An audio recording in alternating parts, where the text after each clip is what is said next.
नमस्कार विद्यार्थियों, कैसे हो आप सभी लोग। जय हिंद, वंदे मातरम। उम्मीद करते हैं हम कि आप सब बहुत ही अच्छे होंगे।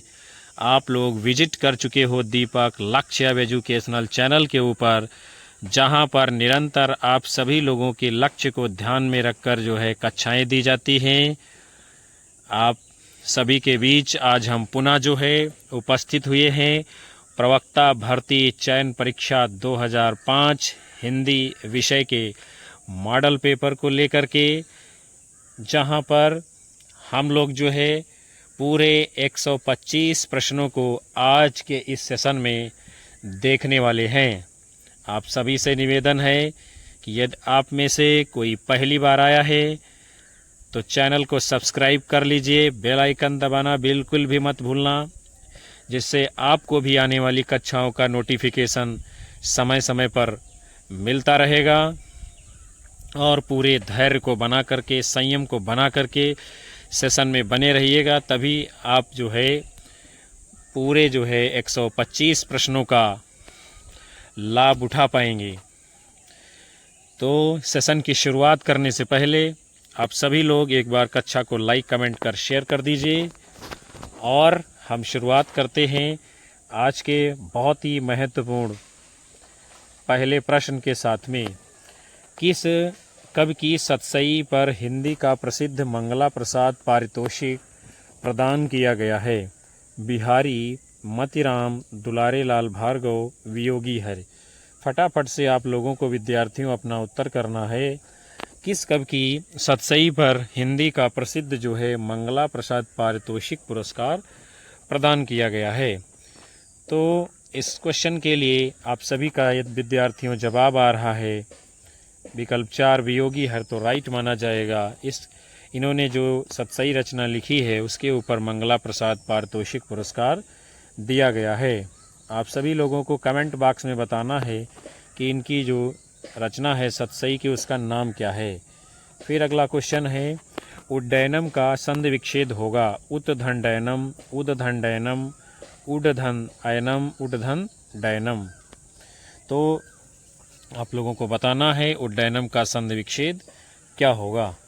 तो यदि विद्यार्थियों आप सभी लोगों का उत्तर आ रहा है इस क्वेश्चन के जवाब में विकल्प ए उत्धन डयनम, तो राइट आंसर माना जाएगा। और आपको कमेंट बॉक्स में बताना है उड्डयनम शब्द में कौन सी संधि होगी। फिर अगला क्वेश्चन है, आदस माने वह शब्द के स्त्रीलिंग पंचमी विभक्ति बहुवचन में रूप होगा? अमोभ्यः, अमूष्याः, अमूह, अमूया। शब्द है आपका आदस, स्त्रीलिंग पंचमी विभक्ति बहुवचन का रूप क्या होगा? तो आप सभी का यदि उत्तर आ रहा है इसके लिए विकल्प 1, तो राइट आंसर माना जाएगा अमोभ्यः।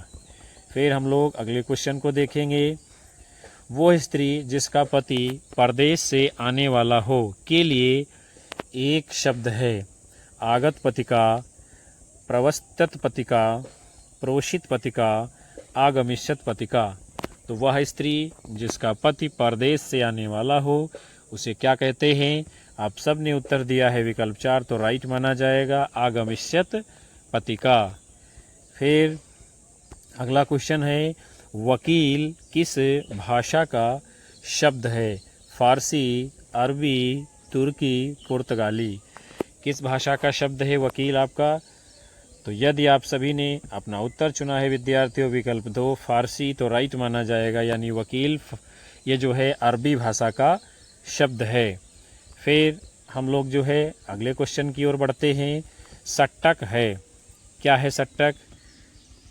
एक प्रकार का छंद, एक प्रकार की युद्ध शैली, एक प्रकार का नाटक, एक प्रकार का गीत।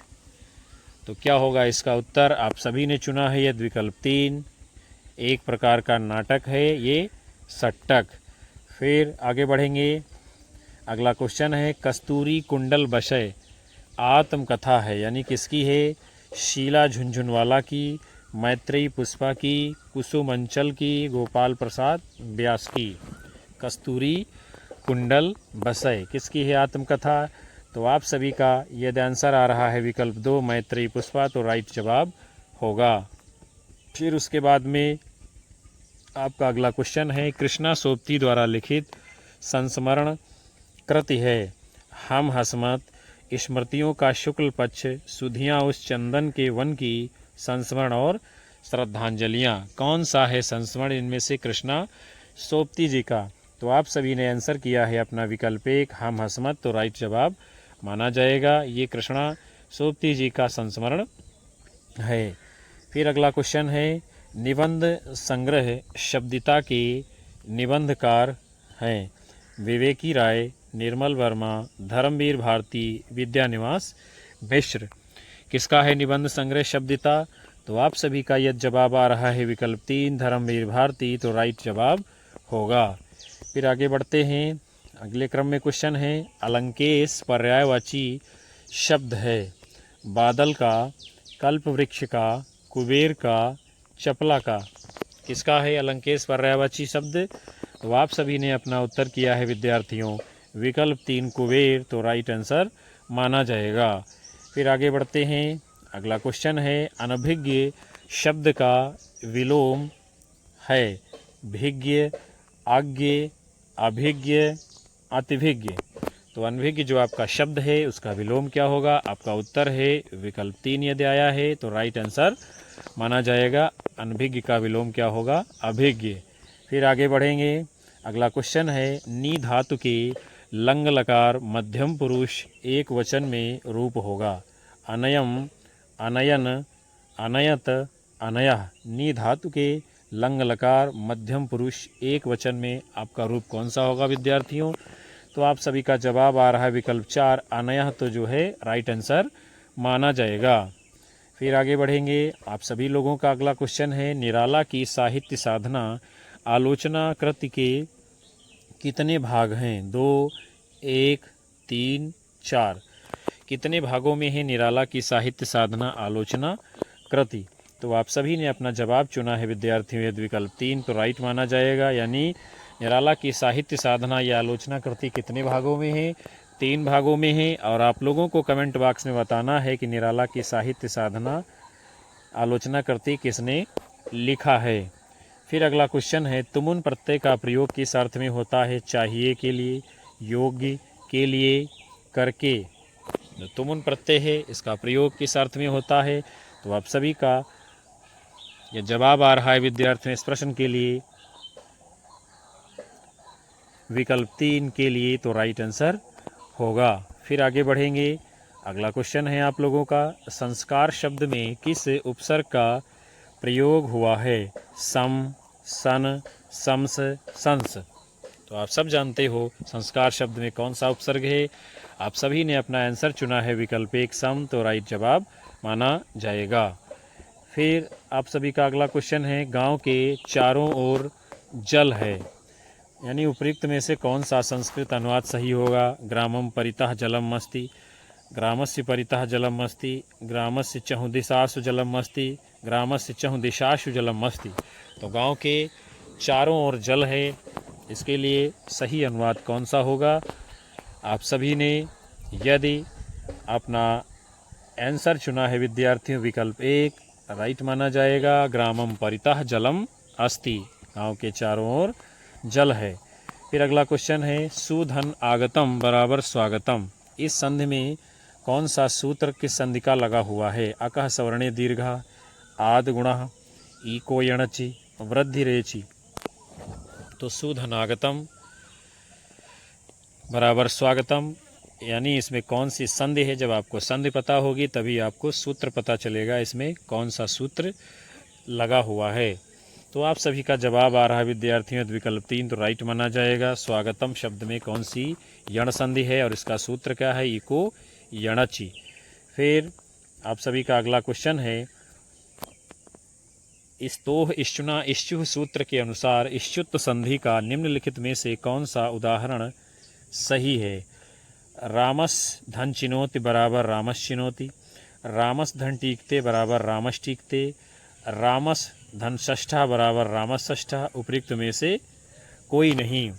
तो स्तोह इश्चुना इश्चुः सूत्र के अनुसार इश्चुत्व संधि का कौन सा उदाहरण सही है? आप सब ने अपना उत्तर चुना है विकल्प 1, तो राइट माना जाएगा। रामस धन चिनोति बराबर रामस चिनोति इश्चुत्व संधि का उदाहरण है।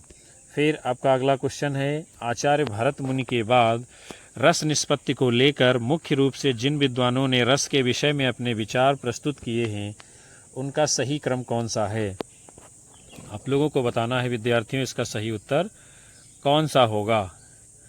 तो यदि आप सभी लोगों ने इसका आंसर चुना है विद्यार्थियों, यानी क्वेश्चन नंबर 19 के लिए विकल्प 1 तो राइट माना जाएगा, यानी पहले भट्ट लोल्लट का है क्रम, फिर जो है भट्ट शंकुक जी का है, उसके बाद भट्ट नायक जी का है, उसके बाद में अभिनवगुप्त जी का है। चूँकि ये जो आपके भट्ट लोल्लट और शंकुक हैं ये लोग 9वीं शताब्दी के हैं और जो भट्ट नायक अभिनवगुप्त हैं ये दोनों लोग 11वीं शताब्दी के आचार्य हैं। फिर आगे बढ़ते हैं, आप लोगों का अगला क्वेश्चन है, माँ के शुच उपकारों का जीवन में अंत नहीं है, निस्वार्थ साधना पथ पर माँ जैसा संत नहीं है। इन पंक्तियों में जो है कौन सा अलंकार है। विभावना, विशेषोक्ति, प्रतीप, अनन्वय, कौन सा है विद्यार्थियों इसमें अलंकार जो उदाहरण दिया गया है। तो यदि आप सभी का जवाब आ रहा है इस क्वेश्चन के लिए विकल्प 3 प्रतीप अलंकार तो राइट आंसर माना जाएगा। फिर आगे बढ़ेंगे, आप लोगों का अगला क्वेश्चन है, मन की उत्तप्त वेदना मन ही मन में बहती थी, चुप रहकर अंतर मन में कुछ मौन व्यथा कहती थी, दुर्गम पथ पर चलने का वह संबल टूट गया था, अविचल अविकल वह प्राणी भीतर से टूट गया था। क्या पूछा जा रहा है, उपर्युक्त काव्य पंक्तियों में कौन सा रस है, ये जो है आपसे क्वेश्चन में पूछा जा रहा है। तो चलिए हम लोग देखते हैं इन पंक्तियों में कौन सा रस है। शांत रस, वियोग श्रृंगार, करुण रस, वात्सल रस। तो ये जो उदाहरण आपके सामने है विद्यार्थियों, इसमें कौन सा रस है, करुण रस है। फिर आगे बढ़ेंगे, अगला क्वेश्चन है, अर्थबोध कराने के संदर्भ में निम्नलिखित में से कौन सा कथन सत्य है। अभिधा शब्द शक्ति लक्षणा पर आश्रित होती है, लक्षणा शब्द शक्ति व्यंजना पर आश्रित होती है, अभिधा शब्द शक्ति लक्षणा और व्यंजना दोनों पर आधारित होती है, आश्रित होती है, लक्षणा एवं व्यंजना दोनों शब्द शक्तियाँ अभिधा पर आश्रित होती हैं। बहुत ही शानदार क्वेश्चन है आप सभी के सामने। तो यदि इस क्वेश्चन का आप सभी ने आंसर किया है विद्यार्थियों विकल्प 4 तो राइट माना जाएगा, यानी क्या है, लक्षणा और व्यंजना दोनों शब्द शक्तियाँ ये अभिधा के ऊपर आधारित होती हैं और बाकी के तीनों कथन आपके गलत हैं। आगे बढ़ेंगे, अगला क्वेश्चन है, हम जो कुछ देख रहे हैं सुंदर है सत्य नहीं है, यह दृश्य जगत भासित है बिन कर्म शिवत्व नहीं है। उपयुक्त काव्य पंक्तियों में छंद कौन सा है ये आपसे पूछा जा रहा है। तो पहला विकल्प है आपका 14 मात्राओं की यति से 28 मात्राओं वाला छंद है। फिर जो है अगला विकल्प आपका है 10 वर्णों की यति से 20 वर्णों वाला छंद है। 13 मात्राओं की यति से 26 मात्राओं का मात्रिक छंद है। 15 मात्राओं की यति से 30 मात्राओं वाला मात्रिक छंद है। तो विद्यार्थियों ये जो क्वेश्चन आपका है, यानी जो उदाहरण दिया गया है, हम जो कुछ देख रहे हैं सुंदर है सत्य नहीं है, यह दृश्य जगत भासित है बिन कर्म शिवत्व नहीं है। आपका उत्तर यदि एक आया है विकल्प तो राइट माना जाएगा।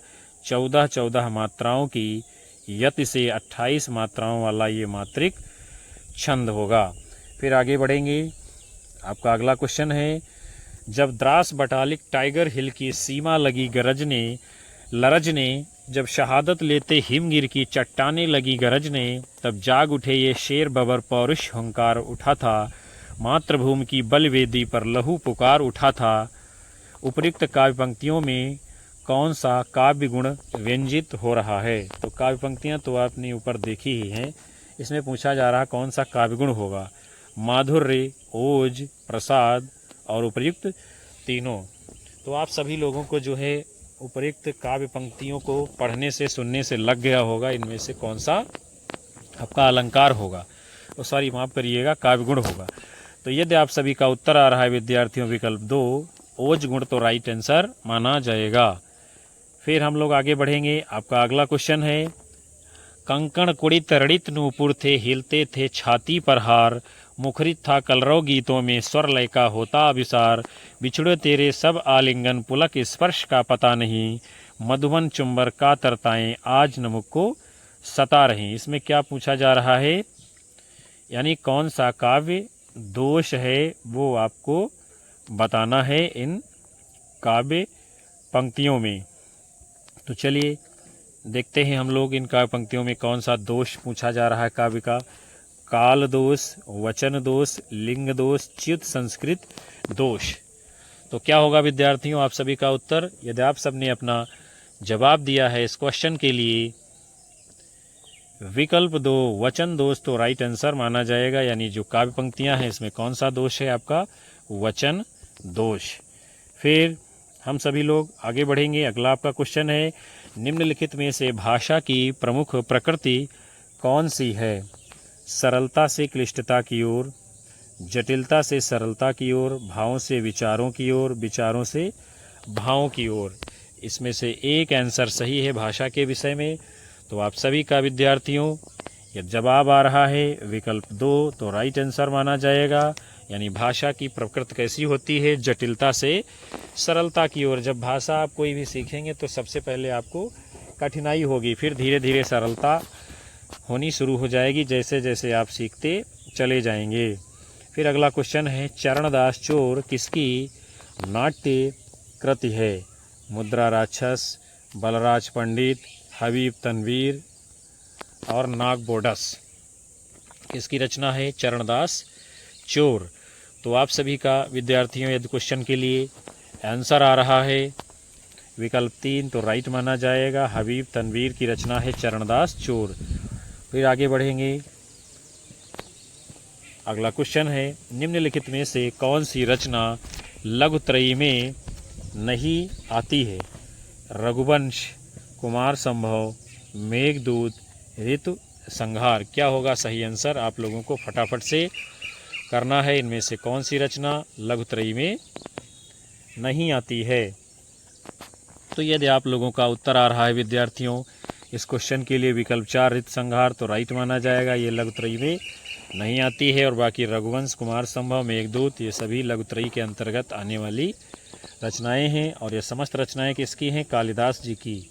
फिर अगला क्वेश्चन है, निम्नलिखित में से कौन कवि कालिदास से पूर्ववर्ती हैं? पूर्ववर्ती मतलब कालिदास के पहले के। भारवी, भास, दंडी, भवभूति। कौन है कालिदास के पूर्ववर्ती कवि? तो यदि आप सभी ने इस क्वेश्चन के लिए अपना जवाब चुना है विद्यार्थियों विकल्प 2 भास, तो राइट आंसर माना जाएगा। ये हैं कालिदास के पूर्ववर्ती। फिर अगला क्वेश्चन है, निम्नलिखित में से कौन कवि अर्थ गौरव के लिए प्रसिद्ध है? भारवी, भास, कालिदास, श्रीहर्ष। कौन प्रसिद्ध है?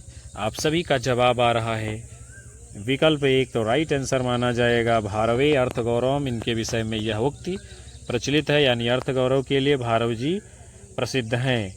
फिर अगला क्वेश्चन है, बभूव धातु रूप किस लकार का है? लंग लकार, लुंग लकार, लिट लकार, लिंग लकार। तो बभूव जो धातु रूप है ये किस लकार के अंतर्गत आएगा? आपका यदि आंसर आ रहा है इस क्वेश्चन के लिए विद्यार्थियों विकल्प 3 लिट लकार, तो राइट आंसर माना जाएगा। बभूव धातु रूप जो है किसके अंतर्गत आता है? लिट लकार में। फिर आगे चलते हैं। अगला क्वेश्चन है, उपसर्ग से संबंधित सूत्र इनमें से कौन सा है? प्रादयः, परश्च, गतिश्च, इनमें से कोई नहीं। कौन है उपसर्ग से संबंधित सूत्र? तो आप लोगों का आंसर आया है यदि विकल्प 1 तो राइट माना जाएगा। प्रादयः ये उपसर्ग से संबंधित आपका सूत्र है। फिर अगला क्वेश्चन है, विष्णवे का संधि विच्छेद होगा? विष्णुधन ए, विष्णुधन ए, विष्णुधन अये और विष्णुधन अवे। तो शब्द है आपका विष्णवे और इसका संधि विच्छेद क्या होगा? आप सभी ने अपना उत्तर दे दिया है विद्यार्थियों। यदि विकल्प 2 विष्णुधन ए तो राइट माना जाएगा। और कमेंट बॉक्स में आप लोगों को बताना है विष्णवे में कौन सी संधि है। फिर आगे बढ़ेंगे। आपका अगला क्वेश्चन है, सूची 1 को सूची 2 से सुमेलित करना है और फिर आगे कूट के अनुसार आप लोगों को उत्तर करना है। तो देखते हैं कौन सी रचना किसकी है। कालिदास की रचना है मेघदूत और काव्य प्रकाश रचना है मम्मट की, विश्वनाथ की है साहित्य दर्पण और भास की रचना है स्वप्नवासव दत्तम। फिर आगे हम लोग जान लेते हैं इसका कूट कौन सा सही होगा उत्तर के रूप में। तो वो आप लोगों का आंसर होगा विद्यार्थियों विकल्प ए, कूट के रूप में आप लोग मिलान कर लेंगे। हम लोग आगे बढ़ते हैं। काव्यादर्श के रचनाकार निम्नलिखित में से कौन है? माघ, भास, भवभूति, दंडी। यानी काव्यादर्श ये जो काव्य शास्त्रीय ग्रंथ है ये रचना किसकी है? आप सभी लोगों का आंसर आ रहा है विकल्प 4 दंडी, तो राइट जवाब माना जाएगा। फिर आगे बढ़ते हैं। अगले क्रम में आपका क्वेश्चन है, निम्नलिखित में से कौन सी कृति कालिदास जी की नहीं है? कुमार संभव, अभिज्ञान शाकुंतलम, उत्तर रामचरितम, रघुवंशम। कौन सी रचना नहीं है कालिदास जी की? तो आप सभी का जवाब आ रहा है विकल्प 3, तो राइट माना जाएगा उत्तर रामचरितम। आपको बताना है उत्तर रामचरितम जो है यह रचना किसकी है। फिर अगला क्वेश्चन है, निम्नलिखित में से पितरौ शब्द का कौन सा समास विग्रह उपयुक्त है? माता पिता चा, माता च पिता, पिता च माता, माता च पिता च। यानी जो शब्द है आपका पितरो, इसका उपयुक्त समास विग्रह क्या होगा? तो आप सभी ने अपना उत्तर दिया है विद्यार्थियों विकल्प 4, तो राइट आंसर होगा। यानी पितरो शब्द का समास विग्रह क्या होगा? माता च पिता च। और बताना है पितरों में समास कौन सा होगा।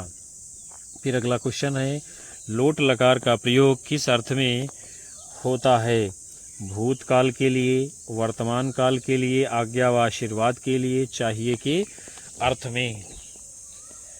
आप सभी लोगों ने विद्यार्थियों इस क्वेश्चन के लिए अपना आंसर दिया है विकल्प 3, तो राइट आंसर होगा। यानी कि लोट लकार का प्रयोग जो है आज्ञा व आशीर्वाद के लिए किया जाता है। फिर आपका अगला क्वेश्चन है, असमभ्यम शब्द रूप है, यानी किसका है? आप लोगों को फटाफट से बताना है। अशमद शब्द के चतुर्थी बहुवचन का, तृतीया एक वचन का, षष्ठी एक वचन का, षष्ठी बहुवचन का। तो इस क्वेश्चन के लिए आप सभी लोगों का विद्यार्थियों जवाब आ रहा है विकल्प 1, तो राइट होगा। असमभ्यम जो शब्द रूप है असमद शब्द के चतुर्थी बहुवचन का रूप है, विकल्प 1 आपका राइट आंसर होगा। फिर अगला क्वेश्चन है, पठ धातु के लंग लकार उत्तम पुरुष बहुवचन का रूप निम्नलिखित में से कौन सा होगा? अपठाम, अपठाओ, अपठम, अपठन। तो पठ धातु के लंग लकार उत्तम पुरुष बहुवचन का जो रूप आपका बनेगा वो होगा विकल्प 1 अपठाम। फिर आगे बढ़ेंगे। अगला क्वेश्चन है, मत्याम शब्द रूप है। मत शब्द के द्वितीया एक वचन का, द्वितीया बहुवचन का, षष्ठी बहुवचन का, सप्तमी एक वचन का। क्या होगा राइट आंसर? आप लोगों को बताना है। मत्याम जो शब्द है, तो आप सभी लोगों का ये जवाब आ रहा है विद्यार्थियों इस प्रश्न के लिए विकल्प 4, तो राइट माना जाएगा। यानी मत्याम जो शब्द है वो मत शब्द के सप्तमी एक वचन का रूप है। फिर आगे बढ़ेंगे। आपका अगला क्वेश्चन है, मुकुट शब्द निम्नलिखित में से किस कोटि का है? तत्सम, देशज, तद्भव, संकर। किस प्रकार का यानी शब्द है ये मुकुट? आप सभी लोगों ने अपना उत्तर दिया है विद्यार्थियों विकल्प 1, तो राइट माना जाएगा। यानी मुकुट कैसा है? तत्सम शब्द है। फिर आगे बढ़ेंगे। आपका अगला क्वेश्चन है, अंगिका किस राज्य की बोली है? बंगाल, छत्तीसगढ़, मध्य प्रदेश, बिहार। क्या होगा उत्तर? तो आप सभी ने अपना जवाब दिया है विद्यार्थियों विकल्प 4 बिहार, तो राइट आंसर होगा। यानी अंगिका जो है ये किस राज्य की बोली है? बिहार की। फिर अगला क्वेश्चन है, त्रिलोचन शास्त्री की कविताएं हिंदी के अतिरिक्त किस अन्य उपभाषा में हैं? ब्रज, मैथिली, अवधी, भोजपुरी। किस भाषा में हैं त्रिलोचन शास्त्री जी की रचनाएं हिंदी के अतिरिक्त? तो आप लोगों का जवाब आ रहा है विकल्प 2, मैथिली भाषा, तो राइट आंसर होगा। आगे बढ़ेंगे। अगला क्वेश्चन है, कर्ता के साथ ने का प्रयोग न होना किस उपभाषा की प्रमुख विशेषता है? पूर्वी हिंदी, पश्चिमी हिंदी, राजस्थानी हिंदी, पहाड़ी हिंदी। तो कर्ता के साथ ने का प्रयोग न होना किस उपभाषा की विशेषता है? आपने उत्तर दिया है विकल्प 1, पूर्वी हिंदी, तो बिल्कुल राइट होगा। फिर आगे बढ़ेंगे। अगला क्वेश्चन है, निम्नलिखित में से कौन सा शब्द शुद्ध है? अधिशासी, अधिशासी, अधिशासी, अधिशासी। क्या होगा आपका सही वर्तनी वाला शब्द? तो आप सभी का जवाब आ रहा है विद्यार्थियों विकल्प 1, तो राइट होगा अधिशासी। आगे बढ़ते हैं। अगला क्वेश्चन है, युधिष्ठिर में कौन सा समास है? तत्पुरुष, बहुव्रीहि, अलुक, कर्मधारय। तो युधिष्ठिर शब्द में आपका समास कौन सा होगा? आप सब ने अपना उत्तर दिया है विकल्प 3, अलुक समास। फिर आगे बढ़ते हैं। अगला क्वेश्चन है आपका, कवि का स्त्रीलिंग होगा? कौन सा इनमें से सही रूप होगा आप लोगों को बताना है विद्यार्थियों। आपके सामने 4 विकल्प हैं, कवित्री, कवित्री, कवयित्री, कवित्री। तो आप सभी का जवाब आ रहा है इस क्वेश्चन के लिए विकल्प 3, कवयित्री, तो राइट आंसर होगा। फिर अगला क्वेश्चन है आप लोगों का, ऋषि का स्त्रीलिंग है? कौन सा है? ऋषिणी, ऋषिपत्नी, ऋषिका, ऋषि। तो ऋषि शब्द का स्त्रीलिंग क्या होगा? आप सभी लोगों का जवाब आ रहा है विद्यार्थियों विकल्प 3, ऋषिका, तो राइट आंसर होगा। फिर अगला क्वेश्चन है, जो पूजा के योग्य हो उसे कहा जाएगा? क्या कहते हैं उसे? पूजनीय, पूज्य, पूजनीय, पूजनीय। तो वैसे तो इसमें विद्यार्थियों जो है आपका विकल्प 1 जो है राइट आंसर यहाँ पर है, लेकिन इसके लिए जो सही शब्द है वो होता है पूजनीय। क्योंकि पूजनीय आपका ये जो लिखा हुआ है ये कोई शब्द ही नहीं, ये गलत है पूरी तरीके से, ये भी गलत है। तो आपका राइट आंसर क्या माना जाएगा? पूजनीय। फिर आगे बढ़ेंगे। अगला क्वेश्चन है, निम्नलिखित में से कौन सा शब्द अशुद्ध है? अभिज्ञ, भिज्ञ, विज्ञ, अनभिज्ञ। कौन सा शब्द है इनमें से अशुद्ध? तो आप लोगों का जवाब आ रहा है विद्यार्थियों, यदि इस क्वेश्चन के लिए विकल्प 1 अभिज्ञ, तो राइट आंसर माना जाएगा। अभिज्ञ, अनभिज्ञ, विज्ञ ये सब मिलते जुलते शब्द हैं। फिर अगला क्वेश्चन है, निम्नलिखित में से कौन सा अल्प विराम चिन्ह है? क्या विकल्प 1 अल्प विराम है, क्या 2 में है, क्या 3 में है, क्या 4 में है? आपको बताना है विद्यार्थियों किसमें है अल्प विराम। तो आप लोगों का आंसर आ रहा है इस क्वेश्चन के लिए विकल्प 3, तो राइट आंसर माना जाएगा। ये है अल्प विराम। विकल्प 2 में अर्ध विराम है, विकल्प 4 में आपका पूर्ण विराम है, और विकल्प 1 जो है ये तीसरे जैसा लग रहा है, इसलिए हम लोग आगे बढ़ते हैं। फिर अगला क्वेश्चन है, संज्ञाओं के साथ आने वाली विभक्तियों को क्या कहा जाता है? संश्लिष्ट, विश्लिष्ट, श्लिष्ट, उपयुक्त में से कोई नहीं। तो संज्ञाओं के साथ आने वाली विभक्तियों को क्या कहते हैं? आप सब ने अपना आंसर दिया है विकल्प 2 विश्लिष्ट, तो राइट आंसर होगा। फिर हम लोग जो है अगले क्वेश्चन की ओर बढ़ेंगे। क्या है? राजशेखर की निम्नलिखित रचनाओं में से कौन सी रचना अधूरी है? देखते हैं हम लोग। बाल रामायण, काव्य मीमांसा, कर्पूर मंजरी, विद्याशाल भंजिका। तो इसमें है क्या विद्यार्थियों, पूछा जा रहा राजशेखर की कौन सी रचना अधूरी है। तो इसमें कोई भी उत्तर आपका सही नहीं है। क्यों नहीं सही है? ये जो रचनाएं हैं चारों, ये चारों हैं पूर्ण रचनाएं, यानी अधूरी कोई भी इनमें से नहीं है। और जो अधूरी रचना है उसका नाम क्या है इनकी? बाल भारत। कौन सी है? बाल भारत, जो कि किसी भी विकल्प में नहीं है। तो आपको उत्तर के तौर पर यह जान लेना है, बाकी यहाँ पर कोई भी विकल्प सही नहीं, सारी रचनाएं कंप्लीट हैं। अगला क्वेश्चन है, सत्यर्थे प्रत्यगर्थायाः स्वर व्यंजन संगते क्रमेण तेनैव वृत्तिर्यमकं विनिगद्यते। यमक की ये परिभाषा किस आचार्य ने दी है? मम्मट, विश्वनाथ, राजशेखर उपयुक्त में से किसी ने भी नहीं। तो कौन सा आंसर होगा विद्यार्थियों, आप लोगों को फटाफट से बताना है।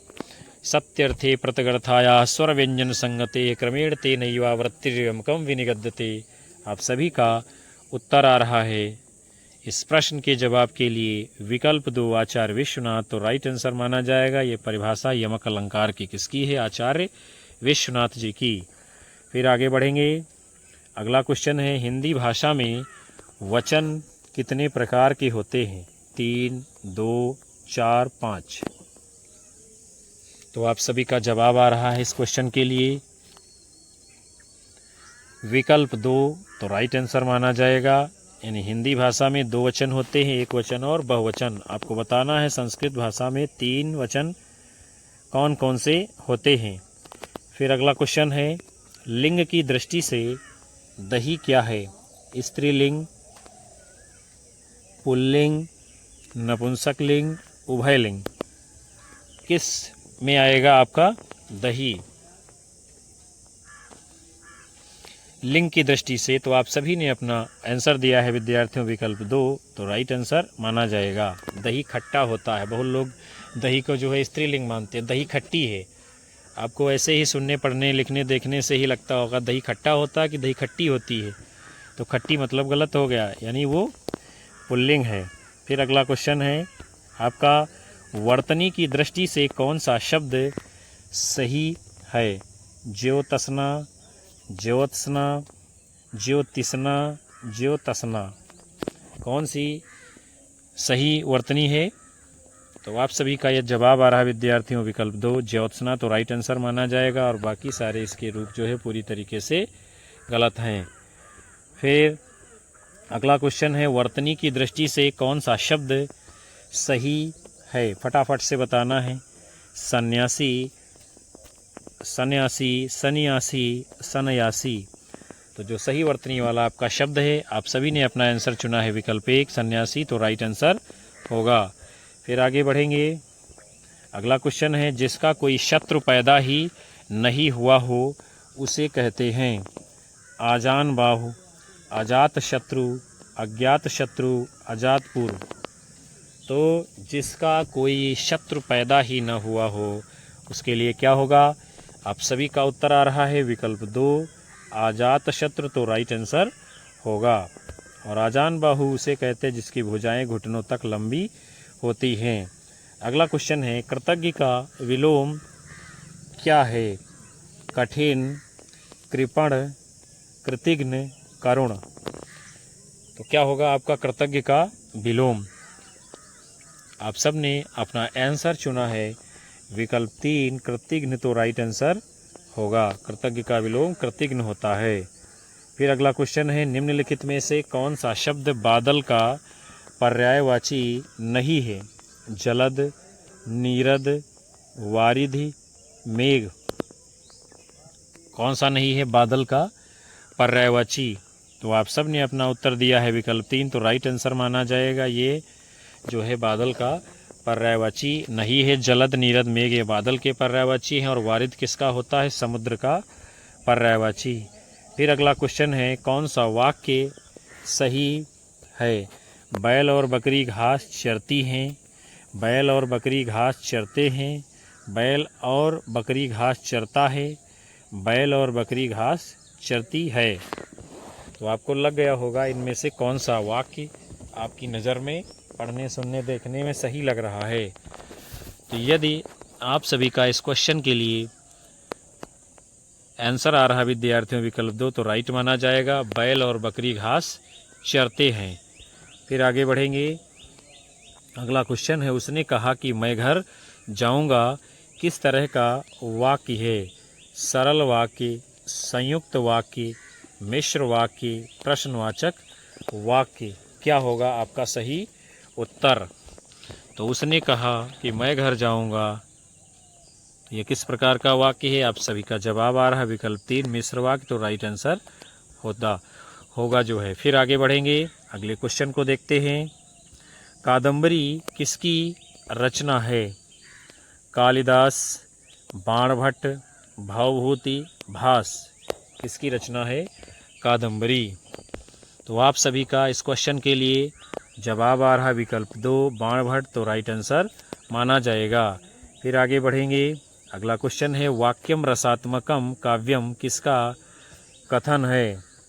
विश्वनाथ, राजशेखर, श्रीहर्ष, भास।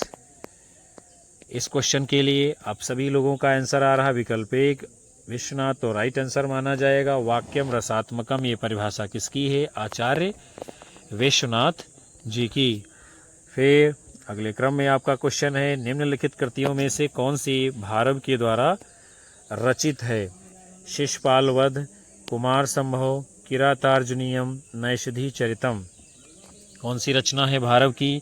आप सबका जवाब आ रहा है विकल्प 3 किरातार्जुनीयम। तो राइट जवाब होगा। आपको कमेंट बॉक्स में बताना है शिशुपाल वध किसकी रचना है। फिर अगला क्वेश्चन है, मुद्रा राक्षस नाटक का रचयिता कौन है? कुमारदास, शूद्रक, अमर सिंह, विशाख दत्त। किसने लिखा है मुद्रा राक्षस नाटक को? तो आप सभी लोगों का आंसर आ रहा है यदि इस क्वेश्चन के जवाब के लिए विकल्प 4 विशाख दत्त। तो राइट जवाब होगा। फिर आगे बढ़ेंगे, अगले क्वेश्चन को देखते हैं। प्रसन्नता शब्द में कौन सी ध्वनि है? संयुक्त ध्वनि, संपृक्त ध्वनि, युग्मक ध्वनि, उपयुक्त में से कोई नहीं।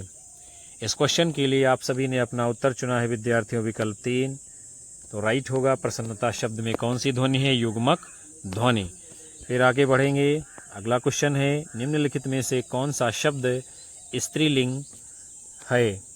उत्साह, चक्रव्यूह, मृत्यु, संकल्प। तो इसके लिए आप सभी ने अपना उत्तर दिया है विद्यार्थियों यदि विकल्प 3 मृत्यु। तो राइट आंसर माना जाएगा। यानी मृत्यु क्या है? ये आपका स्त्रीलिंग है। उत्साह, चक्रव्यूह, संकल्प ये तीनों शब्द आपके पुल्लिंग हैं। फिर अगला क्वेश्चन है, अयोगवाह कहा जाता है? किसे कहा जाता है? विसर्ग को, महाप्राण को, संयुक्त व्यंजन को, अल्प प्राण को। किसे कहते हैं अयोगवाह? आपका आंसर आया है यदि विकल्प 1। तो राइट माना जाएगा। विसर्ग को अयोगवाह कहते। क्यों कहते हैं? क्योंकि विसर्ग का ना तो स्वर के साथ योग होता है ना ही व्यंजन के साथ योग होता है, इसलिए इसको कहते हैं अयोगवाह। फिर अगला क्वेश्चन है, सूर्य का पर्यायवाची नहीं है? रवि, भास्कर, हंस, सारंग। कौन सा नहीं है इनमें सूर्य का पर्यायवाची?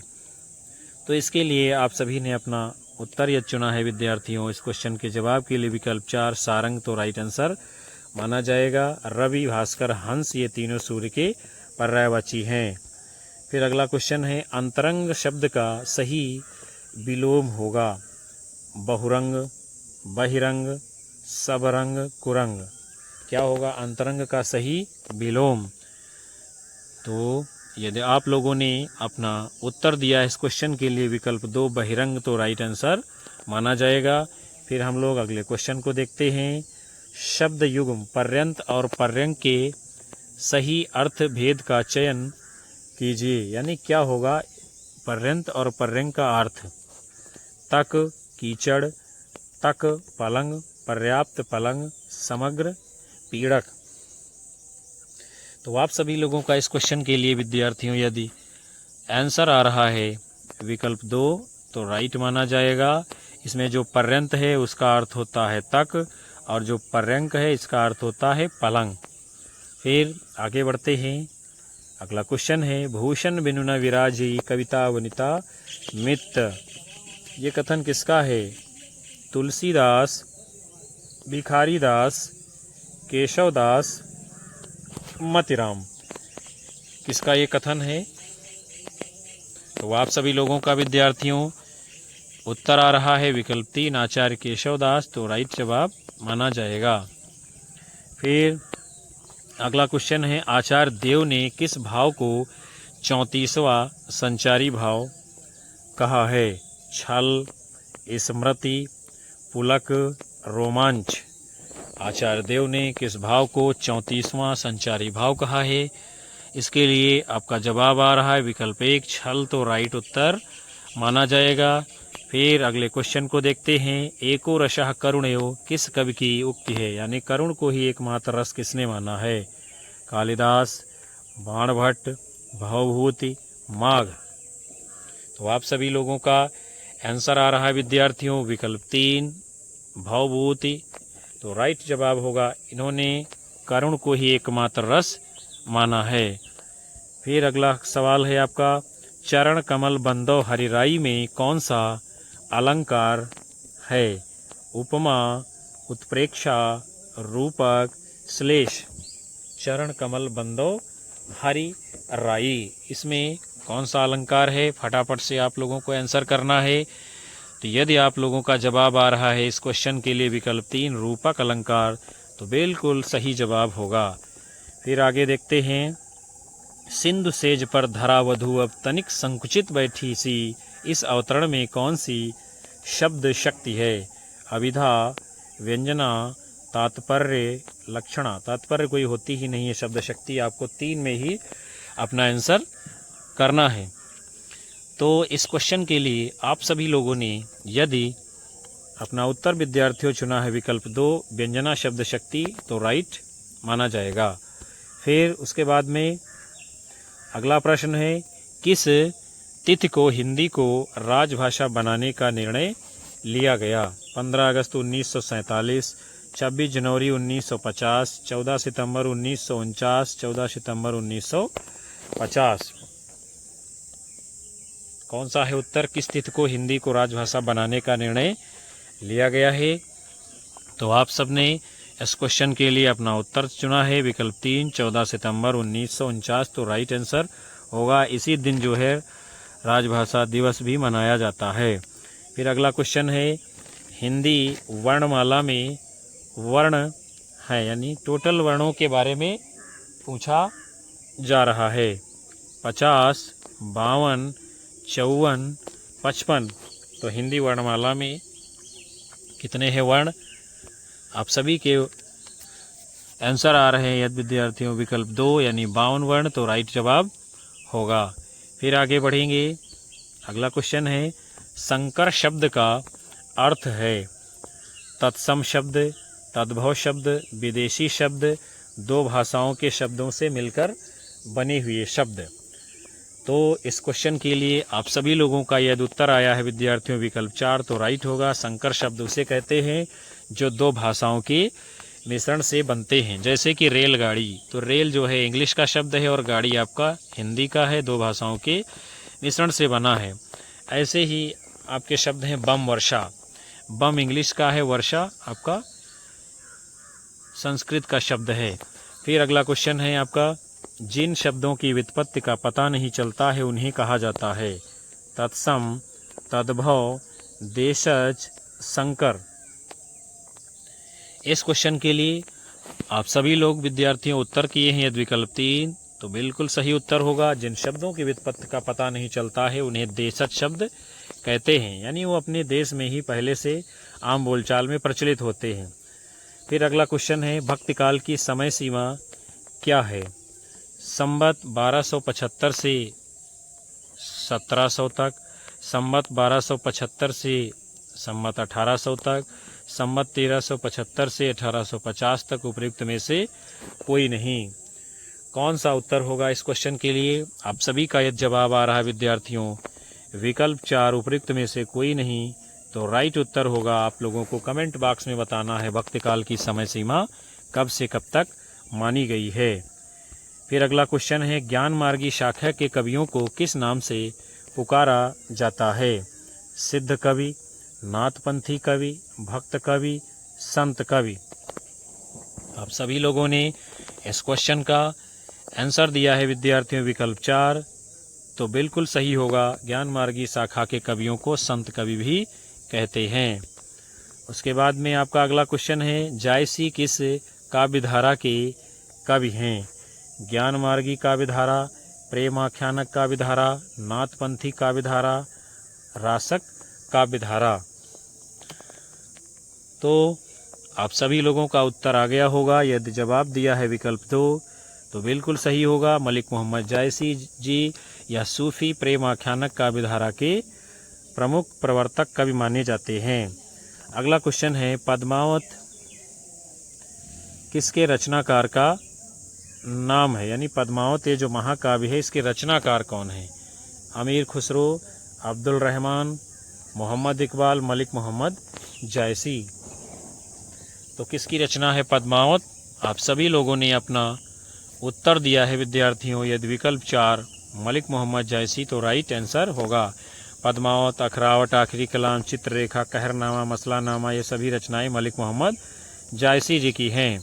फिर अगला क्वेश्चन है, रस अपकर्षकाः दोषाः उक्ति किस आचार्य की है? वामन, विश्वनाथ, मम्मट, भरत। किसने कहा है रस अपकर्षका दोषा, यानी रस के अपकर्षक जो है दोष कहलाते हैं?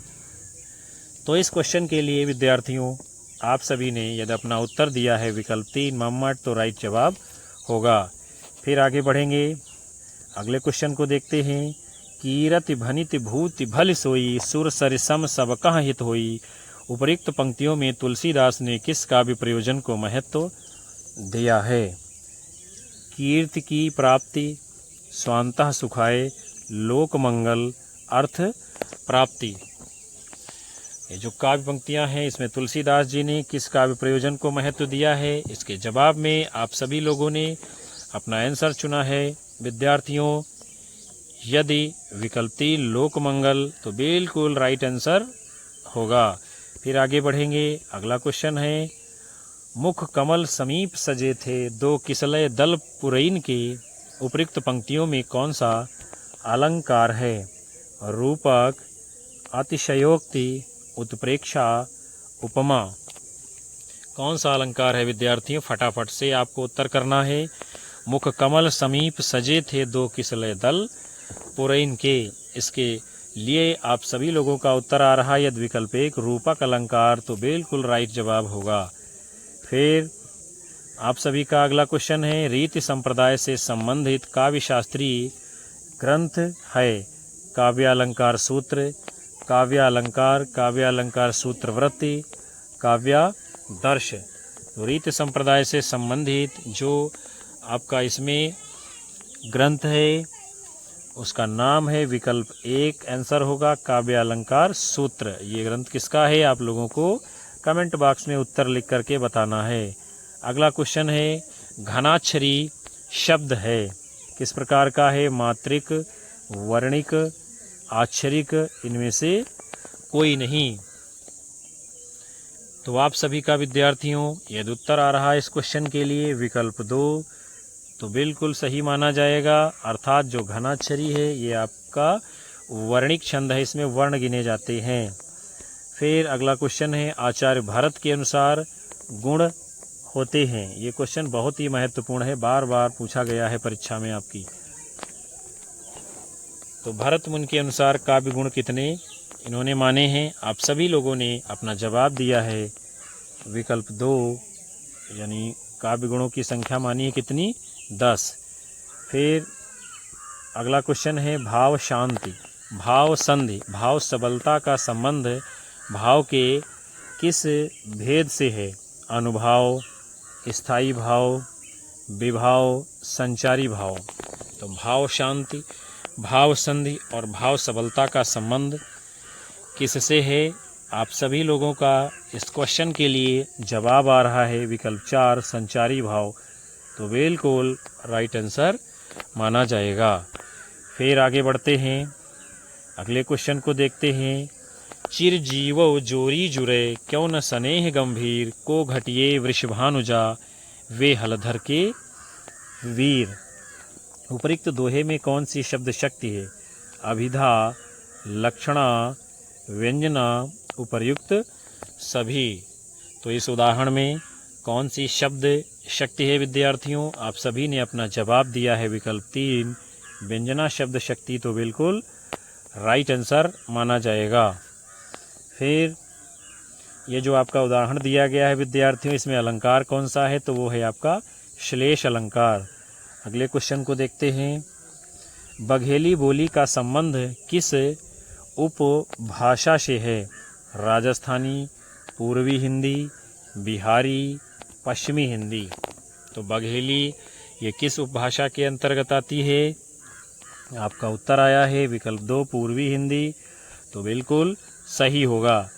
अगले क्वेश्चन को देखेंगे। रेलगाड़ी शब्द है किस प्रकार का शब्द है?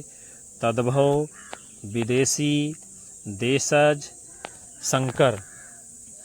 तो रेलगाड़ी अभी हमने आपको ऊपर के क्वेश्चन में उदाहरण के रूप में बताया भी था। आप सभी लोगों का जवाब आ रहा है विकल्प 4, तो राइट होगा। ये कैसा है? संकर शब्द है। रेल इंग्लिश का है और गाड़ी हिंदी, यानी 2 भाषाओं को मिला करके बना है यह आपका शब्द। अगला क्वेश्चन है। प्लाट का मोर्चा रिपोर्ताज के लेखक हैं रांगे राघव, फणीश्वर नाथ रेणु, शमशेर बहादुर सिंह, राम वृक्ष बेनीपुरी। किसने लिखा है प्लाट का मोर्चा? रिपोर्ताज। तो आप सभी लोगों का इस क्वेश्चन के लिए यदि आंसर आ रहा है विद्यार्थियों विकल्प 3 शमशेर बहादुर सिंह, तो बिल्कुल सही माना जाएगा। फिर अगला क्वेश्चन है। अरे यायावर रहेगा याद किस विधा की आपकी जो है ये रचना है? काव्य, यात्रावृत्त, जीवनी, डायरी।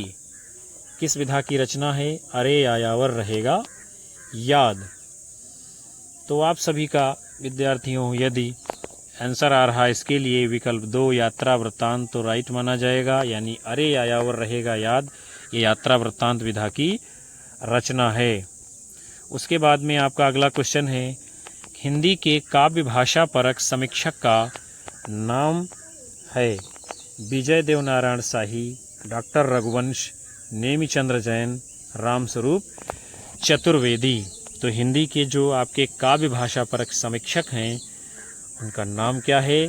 आप सबका यदि उत्तर आ रहा है विद्यार्थियों इसके लिए विकल्प 4 डॉक्टर रामस्वरूप चतुर्वेदी, तो बिल्कुल सही जवाब होगा। अगले क्वेश्चन की ओर बढ़ते हैं। इनमें से कौन सा उपन्यास जीवनी परक है?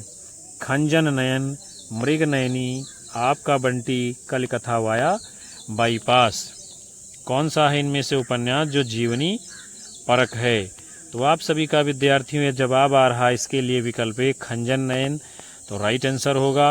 और ये जो है सूरदास जी के जीवन पर आधारित उपन्यास है खंजन नयन। आप लोगों को कमेंट बॉक्स में बताना है खंजन नयन उपन्यास के लेखक कौन हैं। अगला क्वेश्चन है। कसाईवाड़ा कहानी के लेखक हैं शिवमूर्ति, सतीश जमाली, अखिलेश, मंजूर एहते शाम। किसकी है कहानी आपकी ये कसाईवाड़ा? तो आप सभी ने विद्यार्थियों यदि अपना उत्तर चुना है इस क्वेश्चन के लिए विकल्प 1 शिवमूर्ति, तो राइट होगा। कसाईवाड़ा कहानी किसकी है? शिवमूर्ति जी की। फिर अगला क्वेश्चन है। इन मुसलमान हरिजनन पर कोटिक हिंदुन वार्ये ये कथन किसका है? रसखान का, भारतेंद्र हरिश्चंद्र का, परशुराम चतुर्वेदी का, सूर्यकांत त्रिपाठी निराला का। इस क्वेश्चन के लिए आप सभी लोगों ने अपना उत्तर दिया है यदि विकल्प 2 भारतेंद्र हरिश्चंद्र, तो राइट आंसर होगा।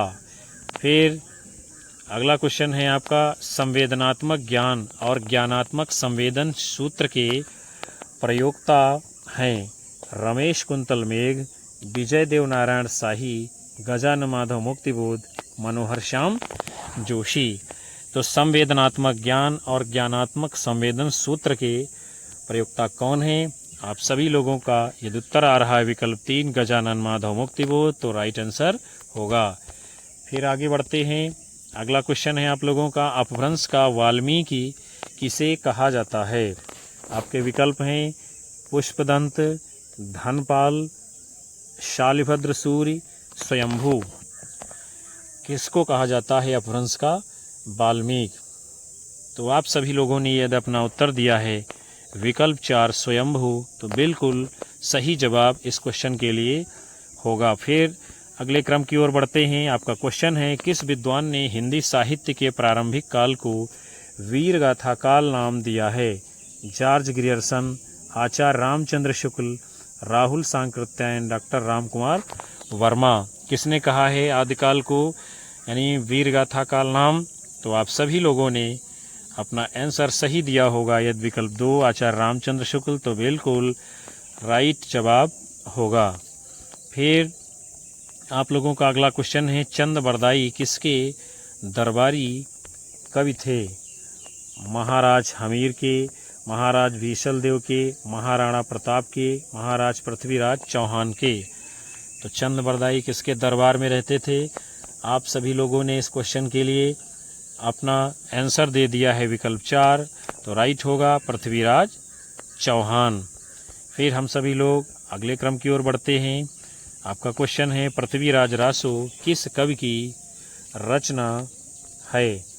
चंद बरदाई, जगनीक, मुल्ला दाऊद, इनमें से कोई नहीं। किसने लिखा है पृथ्वीराज रासो? ये है आपका महाकाव्य। और आप सभी लोगों का उत्तर आ गया होगा विकल्प 1 चंद बरदाई, तो बिल्कुल सही उत्तर होगा। यानी पृथ्वीराज रासो को किसने लिखा है? चंद बरदाई जी ने। अगला क्वेश्चन है, आदिकालीन साहित्य का प्रमुख रस है? शांत, हास्य, करुण, वीर। क्या होगा इनमें से आप लोगों का उत्तर? आदिकालीन साहित्य का जो सर्वप्रमुख रस है, आप सभी लोगों ने अपना जवाब चुना है विकल्प 4 वीर रस, तो बिल्कुल सही होगा। फिर अगला क्वेश्चन है, कवि जगनीक की रचना का नाम है? क्या नाम है? खुमार रासो, मृगावती, आलखंड, पद्मावती। जगनीक की रचना का नाम क्या है? आप सभी लोगों का जवाब आया है विकल्प 3 आलखंड, तो बिल्कुल सही उत्तर होगा। और आपको कमेंट बॉक्स में बताना है आलखंड का दूसरा नाम क्या है। फिर अगला क्वेश्चन है, भक्तिकाल का नाम पूर्व मध्यकाल किस आचार्य ने दिया है? डॉक्टर नगेंद्र, डॉक्टर राम कुमार वर्मा, नंद दुलारे वाजपेयी, हजारी प्रसाद द्विवेदी। किसने भक्तिकाल को पूर्व मध्यकाल कहा है? तो आप सभी लोगों ने अपना उत्तर दिया है यदि विकल्प 1 डॉक्टर नगेंद्र, तो बिल्कुल सही जवाब होगा। इन्होंने भक्तिकाल को पूर्व मध्यकाल नाम से अभिहित किया है। फिर अगला क्वेश्चन है, मलिक मोहम्मद जायसी को जायसी कहा जाता है? क्यों कहा जाता है? जायस गोत्र में पैदा हुए थे, जायस मत को मानने वाले थे, जायस नामक स्थान के निवासी थे, उपरोक्त में से कोई नहीं। तो आप सभी लोगों का विद्यार्थियों यदि उत्तर आ रहा विकल्प 3, तो बिल्कुल राइट होगा। जायसी को यानी मलिक मोहम्मद जायसी को जायसी इसलिए कहा जाता है क्योंकि वो जायस नामक स्थान के निवासी थे। फिर आगे बढ़ेंगे अगले क्वेश्चन की ओर। हिंदी साहित्य में रीतकाल को श्रृंगार काल किसने कहा है? मिश्र बंधुओं ने, रामचंद्र शुक्ल ने, विश्वनाथ प्रसाद मिश्र ने, बाबू गुलाब राय जी ने। इस क्वेश्चन के लिए आप सभी लोगों का उत्तर आ रहा है विद्यार्थियों विकल्प 3 विश्वनाथ प्रसाद मिश्र जी ने रीतकाल को श्रृंगार काल कहा है। फिर आगे बढ़ते हैं। अगला क्वेश्चन है, रीतकाल का वो कौन सा कवि है जो अपनी मात्र एक कृति से हिंदी साहित्य में अमर हो गया? रहीमदास, मोतीराम, बिहारी देव। क्या होगा वो आंसर इसका? आप सभी लोगों का जवाब आ रहा है विकल्प 3, तो राइट आंसर होगा। यानी रीतकाल के ऐसे कवि जो अपनी एकमात्र कृति से हिंदी साहित्य में अमर हो गए हैं, उनका नाम है बिहारी। फिर अगला क्वेश्चन है, कठिन काव्य का प्रेत किस कवि को कहा जाता है? सेनापति, चिंतामणि, मोतीराम, केशवदास। किसको कहा जाता है कठिन काव्य का प्रेत? तो आप सभी का जवाब आ रहा है विकल्प 4 केशवदास, तो बिल्कुल सही होगा। और आप लोगों को कमेंट बॉक्स में बताना है केशवदास को कठिन काव्य का प्रेत किसने कहा है। फिर अगला क्वेश्चन है द्विवेदी युग का नामकरण किसके नाम पर हुआ है। ये क्वेश्चन बहुत ही महत्वपूर्ण है, बार बार पूछा गया है और बार बार घूम घूम करके आप लोगों के सामने आ रहा है, आपको सही उत्तर करना है। तो इस क्वेश्चन के जवाब के लिए आप सभी लोगों ने अपना उत्तर दिया है विद्यार्थियों विकल्प 2, तो बिल्कुल सही होगा। द्विवेदी युग का नामकरण आचार्य महावीर प्रसाद द्विवेदी के नाम पर हुआ है। फिर आगे बढ़ते हैं, अगला क्वेश्चन है हिंदी साहित्य के आधुनिक काल को इस नाम से भी अभिहित किया जाता है। जीवनी काल, पद्य काल, संस्मरण काल, गद्य काल। तो हिंदी साहित्य के आधुनिक काल को किस नाम से जाना जाता है। आप सभी लोगों का यदि उत्तर आया है विकल्प 4 गद्य काल, तो बिल्कुल सही होगा, यानी कि आधुनिक काल को गद्य काल भी कहते हैं। फिर अगला क्वेश्चन है छायावाद का पूर्वाभास किस कवि की रचनाओं में प्रकट हुआ है। मुकुटधर पांडे, रूपनारायण पांडे, लोचन प्रसाद पांडे, श्याम नारायण पांडे। क्या होगा आपका सही आंसर। आप सभी लोगों का यह जवाब आ रहा है विकल्प 1 मुकुटधर पांडे की रचनाओं में जो है छायावाद का पूर्वाभास दिखाई पड़ने लगता है। फिर अगला क्वेश्चन है कवि त्रिलोचन का पूरा नाम है। क्या नाम है। राधिका रमण सिंह, शिव प्रसाद सिंह, वासुदेव सिंह, इनमें से कोई नहीं। इस क्वेश्चन के लिए आप सभी लोगों ने यदि अपना उत्तर किया है विकल्प 3, तो सही होगा। त्रिलोचन का पूरा नाम क्या है। वासुदेव सिंह। फिर आगे देखते हैं अगले क्वेश्चन को। हिंदी प्रदीप के यशस्वी संपादक का नाम है। राधा कृष्ण गोस्वामी, बाल कृष्ण भट्ट, अंबिका दत्त व्यास, लाला भगवान दीन। कौन है हिंदी प्रदीप के संपादक। तो आप सभी का उत्तर आ रहा है विकल्प 2 बाल कृष्ण भट्ट, तो बिल्कुल सही होगा। आप लोगों को कमेंट बॉक्स में बताना हिंदी प्रदीप पत्र का संपादन कार्य किस स्थान से होता था। फिर अगला क्वेश्चन है निम्नलिखित में से कौन सा नाटक जयशंकर प्रसाद जी का नहीं है। जन्मेजय का नाग यज्ञ, स्कंदगुप्त, ध्रुव स्वामिनी, सिंदूर की होली। कौन सा नहीं है प्रसाद जी का नाटक। तो आप सभी इस क्वेश्चन के जवाब में अपना उत्तर दिए हैं विकल्प 4 सिंदूर की होली, तो बिल्कुल सही उत्तर आप लोगों का होगा। फिर आपका अगला क्वेश्चन है उसने कहा था कहानी के मुख्य पात्र का नाम है। खालसा सिंह, करतार सिंह, लहना सिंह, परमिंदर सिंह। कहानी है उसने कहा था, इसका जो मुख्य पात्र है यानी जो नायक है उसका नाम क्या है। आप सभी लोगों का यदि उत्तर आया है विकल्प 3 लहना सिंह, तो बिल्कुल सही जवाब होगा। आपको कमेंट बॉक्स में उत्तर लिखना है। उसने कहा था कहानी के लेखक कौन है। फिर अगला क्वेश्चन है निम्नलिखित में से कौन सरस्वती पत्रिका के संपादक नहीं रहे हैं। श्याम सुंदर दास, महावीर प्रसाद द्विवेदी, श्री नारायण चतुर्वेदी, शांतिप्रिय द्विवेदी। कौन नहीं रहे हैं इनमें से सरस्वती पत्रिका के संपादक।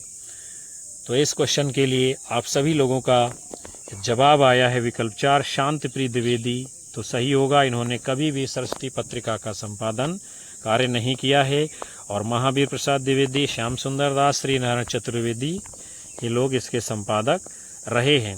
अगला क्वेश्चन है जयशंकर प्रसाद के करुणालय का नाट्य रूप है, यानी किस प्रकार का ये नाटक है। एकांकी, प्रतीकात्मक नाटक, ऐतिहासिक नाटक, गीत नाट्य। तो करुणालय ये जो रचना है जयशंकर प्रसाद की, ये कौन सा नाटक का प्रकार है। आप सभी लोगों का उत्तर आ गया होगा विद्यार्थियों विकल्प 4 गीत नाट्य, तो बिल्कुल सही उत्तर होगा। यानी क्या है करुणालय, यह गीत नाट्य है और इसको हिंदी का प्रथम गीत नाट्य भी कहा जाता है। फिर अगला क्वेश्चन है निम्नलिखित कथाकृतियों में किसका संबंध काशी से नहीं है। काशी का असी गली आगे मुड़ती है, झीनी झीनी बीनी चदरिया अलग अलग वैतरणी। तो कौन सी कथाकृति का संबंध काशी से नहीं है, यानी काशी का प्रवेश नहीं है।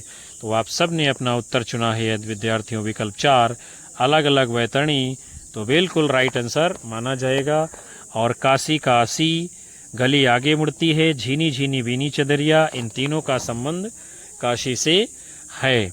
तो प्यारे विद्यार्थियों और साथियों, आज के इस महत्वपूर्ण सेशन को हम यहीं पर विराम देते हैं, जिसके अंतर्गत आप सभी लोगों ने प्रवक्ता हिंदी चयन परीक्षा उत्तर प्रदेश हिंदी विषय के 2005 के जो है कंप्लीट मॉडल पेपर को देखा, जिसमें 125 प्रश्न आप सभी लोगों ने समझे। हमें उम्मीद है कि आप सभी लोगों को ये सेशन पसंद आएगा और ये क्वेश्चन पेपर, यहाँ से प्रश्न आपकी आने वाली आगामी परीक्षाओं के लिए बहुत ही महत्वपूर्ण और लाभदायक सिद्ध होंगे, आपकी परीक्षा में मदद करेंगे। इसलिए आप सभी लोग कक्षा को लाइक कमेंट कर शेयर करते रहिए और अधिकतम साथी मित्रों को हमारे चैनल से जोड़ते रहिएगा। और उन सभी लोगों का भी बहुत बहुत धन्यवाद जो अंत तक पूरे सेशन में बने रहे हैं। मिलेंगे आप सभी लोगों को पुनः जो है हम लोग अगले सेशन में। तब तक के लिए आप सभी को नमस्कार, जय हिंद, वंदे मातरम, बाय बाय, शुभ रात्रि आप सभी लोगों को विद्यार्थियों।